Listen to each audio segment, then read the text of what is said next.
Hello, welcome to our channel. Today I want to continue talking a bit more about overthinking. Let's chat a bit more about this. You know those moments when your mind just won't be quiet. You think about everything, but you can't solve anything. It's as if those thoughts sometimes kick in just to escape from the ones that scare you. But is thinking really a solution? Or is it just an old defense mechanism we've developed to avoid losing control? Thinking. Yes, thinking is always a solution. But what are we thinking for? We need to be aware of that, right? Yes. Now, if we look at it from your perspective, thinking is not a solution. Thinking has become a way to escape from things. In other words, it has turned into a defense mechanism. Of course, it's also worth mentioning this. We don't develop this defense mechanism intentionally. For example, there's something that will really upset me, or maybe the silence will tire me out. We don't consciously adopt an attitude like, let me cover this up with thoughts so that whatever is there, a trauma, a thought, or a belief, doesn't bother me as much. It's in the unconscious. Yes, it's our subconscious. Or let me put it this way, we can't exactly call it the subconscious either. Look, our brain is such a powerful organ psychologically that it finds its own way to protect us from whatever might harm us. But this is usually a temporary or momentary solution. So what you mean is, yes, thinking is a solution, but it's not permanent. It's a temporary fix. We can put it that way. So, does our mind really protect us? Or is it just talking this much so we don't have to feel? Actually, our mind talks this much to protect us. That's the answer to this question. But look, this sounds a bit vague. Let me give you an example that will also explain how complex our subconscious or our mind works. Now, let's assume that we have a belief like this in our mind. Let this be the belief that I am very afraid of loneliness. In this case, what should we do to protect ourselves from loneliness? Socialize. We shouldn't be alone. If we think simply, is it okay? The mind always thinks simply, I shouldn't be alone. So what did I discover as a way to not be alone? To be popular? I took a model from somewhere I observed. I said popular people are not left alone. Then, okay, I need to be popular too. Then the mind starts to get into this crowd of thoughts. How can I be popular? What should I do to become popular? When I get close to being popular, how can I keep people around me? Which of my qualities should people benefit from? And gradually we start to bury our fear of being alone deep inside. We begin to cover it up with the anxiety of being popular and the worry of maintaining that popularity. We do this without even realizing it, yes. Actually, is this in a way like trying to find a solution? A solution? But what kind of solution? There's a hole in the wall of your house. Instead of properly fixing it with bricks, iron, and so on, you just stuff something in there, trying to cover it up with whatever you can find. You cover it with cardboard, or I don't know, you fill it with straw, things like that. But that hole is still a hole. Of course. It won't go away. Exactly. We start to become popular. Our anxiety about being alone disappears. But we try so hard to become popular, and then do you know what kind of anxiety shows up this time? The anxiety of losing popularity. Because this is actually connected to our core anxiety. If I lose my popularity, I'll be alone. Moreover, I've gotten so used to being surrounded by people. This time, people come to us for therapy and say, I'm tired of dealing with the pressure of being popular. It's starting to wear me out. Now, normally therapists do the following. How can this person who comes in cope with the pressure of being popular? How can they maintain their popularity? But we look at this instead. Why does the idea of staying popular make you so anxious? As we explore these kinds of things and move forward with these kinds of questions in sessions, we can reach those root issues. Alright? And as I just gave as an example, for instance, the fear of being alone comes up underneath it. Or for example, anxieties and fears of not being approved or being rejected can come up. We can only be treated after we overcome these kinds of core anxieties and beliefs. But by overthinking, we cover them up. Just like I said in the first question, okay? People don't do this overthinking thing intentionally.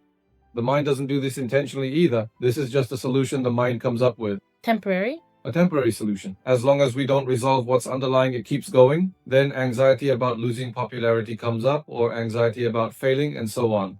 After the fear of losing popularity, we think we've dealt with it, but then another problem comes up, then another anxiety after that. Right.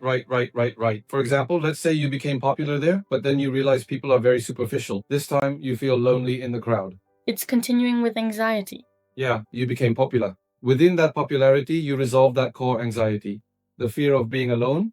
Now you can continue to be popular much more comfortably. Being popular no longer puts pressure on you, because what is there to lose at that point? There's nothing left to be afraid of. Yeah, there's nothing left to fear. What if you lose your popularity? That fear is gone. So at the end of this situation, I want to ask this question. Is it possible to break out of this cycle? Of course it's possible. How? Just like I mentioned earlier. Now let's approach this a bit more systematically. First, we need to become aware of ourselves. That's already the purpose of our channel.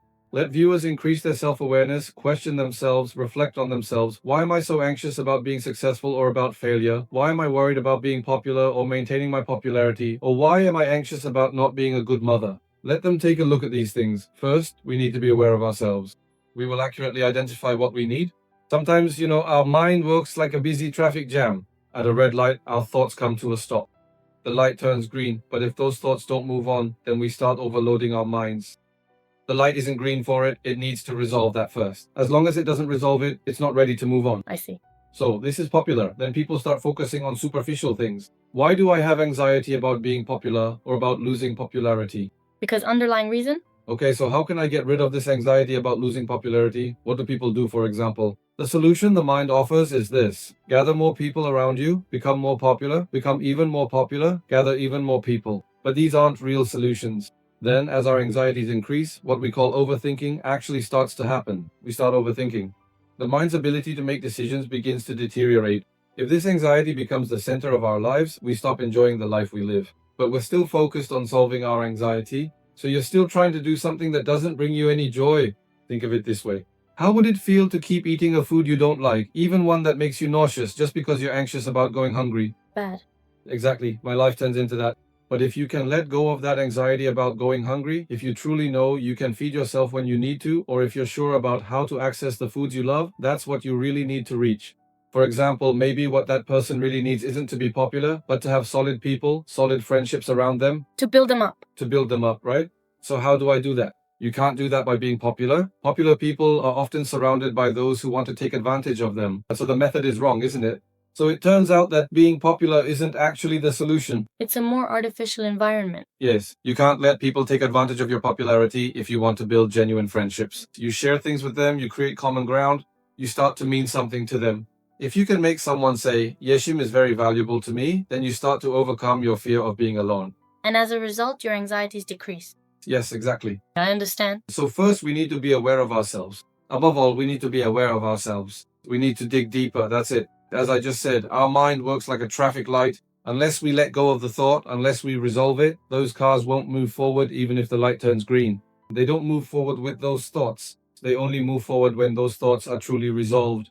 Then we start to experience blockages in our minds and we become disconnected from reality. The primary solution is to be aware of ourselves, like truly understanding what we need. Sometimes this overthinking clouds our minds, and when we distance ourselves from the real problem and get too caught up in the flow of life, we feel as if there is no problem at all. But whenever we are alone with ourselves or resolve many things, by the way, this can also surface years later. For example, someone who has anxiety about not being accepted may fall into a void after retiring from a very successful job. The mind can postpone this for years, but as long as we don't resolve it, it stays there. Sometimes you just have to confront it.